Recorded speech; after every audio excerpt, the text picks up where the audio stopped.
Hello guys, welcome back to another video. আর অনেক কদিন পরে আসছি, কারণ হচ্ছে বিভিন্ন সমস্যা ছিল, তোমরা এর আগের ভিডিওতে দেখেছো। এখনও সমস্যাটা মানে শেষ হচ্ছে না, মানে একটার পরে একটা বিপদ এসেই যাচ্ছে কোনো না কোনোভাবে, জানি না কেন। মানে সোনার যে ঠান্ডাটা একটু কমেছে, এই একটু কমতে না কমতে এদিকে আবার পুষ্পিতে একটা বড় বিপদ ঘটিয়ে বসেছে। যেটা হচ্ছে, ও কালকে হচ্ছে বাথরুমে গেছিল, তাড়াতাড়ি করে সোনার কাছে আসতে গেছে, আর পাটা পুরো মচকে গেছে। দেখো পুরো ফুলে একবারে কিরকম ফুলেছে দেখো।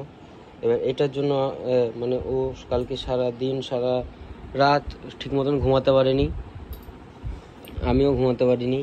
এবার আজকে ওকে নিয়ে যেতে হবে এক্স রে করাতে, ঠাকুর করে যেন কিছু না হোক। ব্যথা করছে এখনো? ব্যথা তো যা আছে আছে, কিন্তু আমাকে এত সেবা শুশ্রূষা করছে আমার বর, আমার আনন্দে ব্যথা অর্ধেক ভালো। আর আমার মেয়ে এসে তো বারবার এসে না আব্বা দিয়েই যাচ্ছে। যেমন ওর বাবা করছে, ওর বাবার দেখে দেখে ও এখানে হাত বুলাচ্ছে, করছে। আমার মানে আবার মিষ্টি আর গিনি এসে কালকে চিঠি দিয়েছে, ফোন দিয়েছে, বলছে বৌদি তুমি তাড়াতাড়ি ভালো হয়ে যাও। আমার এত ভালোবাসা দেখে আমি এমনি ভালো হয়ে গেছি, আমার এক্সরে করা লাগবে না। সকালবেলায় পুষ্পিতা এখন একটুখানি বেটার আছে, মানে একটু হাঁটতে পারছে। কালকে তো একদমই হাঁটতে পারছিল না, এখন একটু বেটার আছে। আর ও দেখো সকালবেলায় দুধ জাল দিয়েছিল, আমি এনে দিলাম, আর এই গ্লাসে করেও নিয়ে এসছে। এবার ওকে হরলিক্সটা দিতে হবে। হরলিক্স খাবি না কমপ্লেন খাবি? কমপ্লেনটা কোথায় আছে? আমার তো মনে হয় না। কোথায় রেখেছিলিস? তাহলে ওই একটা লাল কোটা আছে না ছোট, মা মনে হয় কোথায়? বাইরে দেখ। ঠিক আছে। ওর জন্য স্পেশালি আমি কিশোর বাদাম এনে দিয়েছিলাম। ও চকলেট খেতে বেশি ভালো লাগছিল না, বললো চকলেট আর খাবো না, আমাকে কেশর বাদাম এনে দিবি। তার জন্য ওকে কেশর বাদাম এনে দিয়েছি। এই দেখো একটু ছোট ছোট কেশরও দেখা যাচ্ছে, বেশ খেতে বেশ ভালোই লাগে, তাই না? এই ফ্লেভারটা আমি সেই ছোটবেলায় খেয়েছিলাম, যখন ছোট ছিলাম তখন খেয়েছিলাম। তারপর ওর জন্য এনে দিলাম, দেখলাম সস্তায় পাওয়া যাচ্ছে, এই দিই।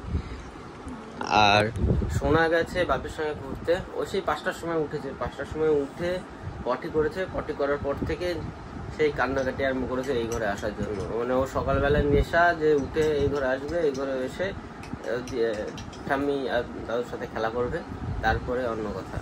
মানে এবার আসতেই হবে, আর একবার নিচে যেতেই হবে। ওই বাপি এখন আমার বাইক করে নিয়ে গেল ঘোরাতে। আর এখন ওই কিছু জামা কাপড় আছে সোনার, সেগুলো এই যে এগুলো দেখো, অনেকগুলো জামা কাপড় হয়ে গেছে। আর আমাদেরও কিছু জামা কাপড় আছে, সেগুলো এখন দিতে হবে, ওয়াশিং মেশিনে দিয়ে দেবো, দিয়ে একবারে সব নিপটে নেবো, লিপটে কি বলে, যাই হোক সব একবারে দিয়ে কমপ্লিট করে নেব। তো নিচ থেকে বুলাবা চলে এসেছে, সোনা চলে এসেছে, সোনাকে নিয়ে আসতে হবে। তো দাদাই দাঁড়িয়ে আছে, আর দাদার হেলমেটটা নিয়ে যেতে আমাকে। তো চলো, এই যে ও নির্জাকে নিচে নামিয়ে দিয়েছি, ঘর মুছছে ও। আর তাই দেখে ওর মা কি যেন বলছে। কি বলছিস? বুকটা ফাটার কি আছে? ও নিজে নিজে একটুখানি খেলবে না নিচে? ঘর মুছে না, ও ওইটা নিয়ে ঘষাঘষি করছে, ঘর মুছাচ্ছি নাকি। এই যে নির্জা দেখো ঘর মুছছে, তোকে করতে দেখেছে। মা কি করছে? ঘর মুছছে নাকি? মা মা ঘর মুছছো? কই দেখি একটু ঘর মুছে দাও তো, একটু ঘর মুছে দাও তো। তুমি কি হিসু করে দিয়েছো নাকি?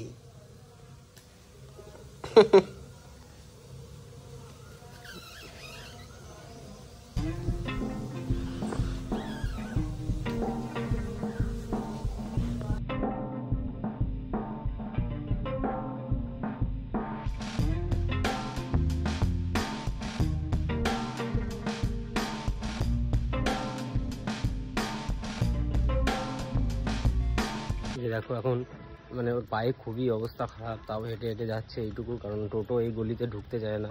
বলে না যাবো না, ওই গলিতে যাবো না, নানা সমস্যা। তো এখন ওকে এক্স রে করাতে নিয়ে যাচ্ছি, এক্স রে করিয়ে রেখে আবার আমাকে দোকানে যেতে হবে। ঠাকুর করে যেন কিছু না হয়। চল দেখো পুরো ঘোরাচ্ছে, আবার মুখে হাসি, কি বলবা। এইটা আমার শোনা হওয়ার আগে হলে কান্না থাকতো, কিন্তু এখন আমি শোনা হওয়ার পর অনেক স্ট্রং হয়ে গেছি। মা হয়েছে তাই কান্না করেনি।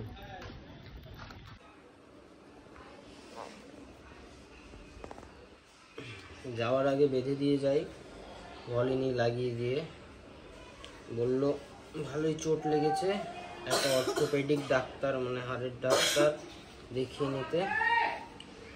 তো দেখি, এখানে তো মনে হয় না, আমরা এমন এক জায়গায় থাকি যেখানে ওই সর্দি কাশি হাঁচি যেগুলো আমরা নিজেরাই পারি সেই সব ডাক্তারই আছে। হসপিটাল তো নামেই হসপিটাল, সেগুলো লাভ নেই, কিছু হলেই শক্তিনগর ট্রান্সফার করে, পান থেকে চুন খসলেই শক্তিনগর। তো দেখি কৃষ্ণনগরেই যেতে হবে মনে হচ্ছে, ভালো ডাক্তার, ওই দিগম্বর মণ্ডল, দিগন্ত মণ্ডল নাকি, যাই হোক আমার অতটা মনে নেই। তো কোথায় দেখাই কি হয় দেখি, আর দু একদিন।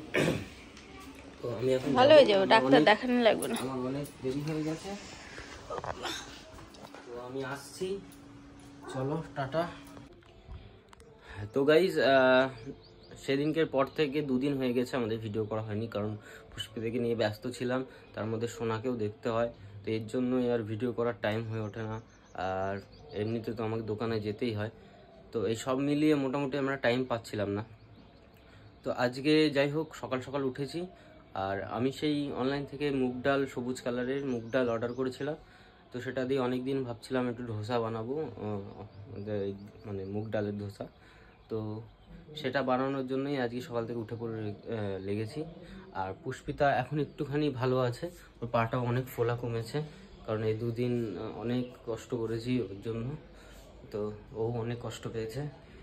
তো যাই হোক সেটা পরে দেখাচ্ছি। আর এই দেখো সকাল সকাল আমরা এখানে রেডি হয়ে গেছি ধোসা বানানোর জন্য। পুষ্পিতা দেখো এখন অনেক আগের থেকে বেটার আছে, একটু হাঁটাচলা করতে পারছে, এখনো ব্যথা আছে, এখনো কালশিটে হালকা হালকা আছে। আর এই যে দেখো কেন আমাদের সব রেডি হয়ে গেছে। লবণ দিয়েছিস? লবণ দিয়েছি, বেশি করে দাও, অল্প করে দিলাম। পেঁয়াজের মধ্যে না, পেঁয়াজের উপর দিয়ে ছিটিয়ে দিবি। এখানে দেখো এটা আমাদের জন্য, এর মধ্যে লঙ্কার গুঁড়ো, সরি লঙ্কার পেস্ট, আদার পেস্ট এসব দিয়ে আছে। না আর দিতে হবে না। আর এটা হচ্ছে শোনার জন্য রটা তুলে রাখা হয়েছে।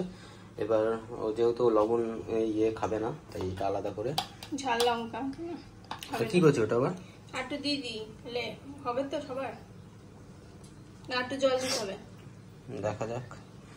তো আমরা বানিয়ে নিই, তারপরে মানে ফার্স্ট টাইম ট্রাই করছি, তো কিরকম হবে জানি না, তো বানিয়ে নিই তারপরে তোমাদেরকে দেখাবো কেমন হয়েছে। আর এই যে দেখো আমাদের পুচকু একটা মেম্বারের জন্য একটা পুচকু ধোসা বানিয়েছে ওর মা। কি সুন্দর, ছোট্ট বা কিউট পটির জন্য কিউট ধোসা। জানি না কেমন ও খেতে, মানে কেমন লাগবে ওর। সরি সরি সরি, আচ্ছা সরি সরি। আমা কেমন হয়েছে? কেমন হয়েছে? সুন্দর, একটু কাঁচা কাঁচা রয়ে গেছে, এই যে ভেতর দিয়ে হালকা হালকা, বিরাট লবণ দিয়েছে রে, একটু লবণ হয়ে গেছে বেশি। যাই হোক আমি একটু টেস্ট করে দেখি। রায়তা বানিয়ে দিলাম, রায়তা দিয়ে মানে শুধু শুধু খেতে কেমন লাগবে, তাই রায়তা বানিয়েছি।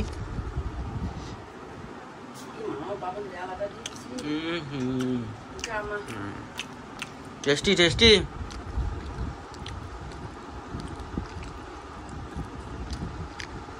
এই যে ফাইনালি দেখো, এই যে এরকম টেক্সচার আসছে, কিন্তু একটু নরম হয়ে গেছে, কারণ আমরা এর মধ্যে চাল অ্যাড করিনি, মানে চালটাও রাত ভর্তি সোক করতে হতো, তো জিনিসটা তাহলে হয়তো একটু কড়কড়া হতো, মানে একটু ক্রাঞ্চি হতো। তো এখানে আবার ধনে চলে এসছে একটা, যাই হোক তো এরকম টেক্সচার এসছে হালকা, কিন্তু দারুণ খেতে লাগছে, কিন্তু একটু লবণটা বেশি হয়ে গেছে, এই যা এটা আমার জন্য হয়েছে। তো যাই হোক তোমরা কমেন্টে জানিও কেমন লাগছে এটা। তো আজকে আমার জীবনে খুবই একটা কষ্টের দিন, মানে কি বলবো, এত কষ্টের দিন মানে প্রকাশ করতে পারছি না। তার কারণটা কি জানো? তার কারণটা হচ্ছে তার কারণটা হচ্ছে আমার এই যে বড় বড় চুলগুলো আজকে কেটে ফেলতে হবে। কত কষ্ট করে যত্ন করে বড় করেছিলাম, আজকে সব কেটে ফেলতে হবে। মানে এই গরমে আর রাখতে পারছি না। তো অলমোস্ট 6-7 মাস হয়ে গেল চুলটা আমি এইভাবে বড় করছি, আর পেছনেরটা তো আরো বেশি হয়ে গেল, 8-9 মাস হয়ে গেল, বেশি হয়ে গেল। তো এটা আজকে কেটে ফেলতে হবে, কারণ এই গরমে আর রাখতে পারছি না, ঠান্ডা লেগে যাচ্ছে, ভিজে চুল থাকছে, এসি চলে তো আরো বেশি প্রবলেম হয়। আর এই রাখো পেছনে আমার জেঠি এসছে সোনাকে নিতে। হ্যাঁ, কি করছো? পরিঠাম্মি কোলে উঠে খুব আনন্দ। হ্যাঁ, ওরে বাবালে বাবালে বাবালে বাবালে। এই তো এই বউয়ের অত্যাচারে আমার চুলগুলো কেটে ফেলতে হলো। খালি এই চুলের মুঠিগুলো ধরে এই যে এরম করে ধরে মারে, আমাকে মারে। চলো যাওয়া যাক আস্তে আস্তে। তো সকালবেলা বলেছিলাম যে চুল কাটাতে যাব, তোমরা দেখলে, কিন্তু দুর্ভাগ্যের বিষয় যে দাদাটার কাছে আমি চুল কাটাই, সেই দাদাটা হচ্ছে তারাপীঠে গেছে। আমি ফোন করেছিলাম, তো এমনি সকালে দেরি করে খোলে, তো তারাপীঠে গেছে।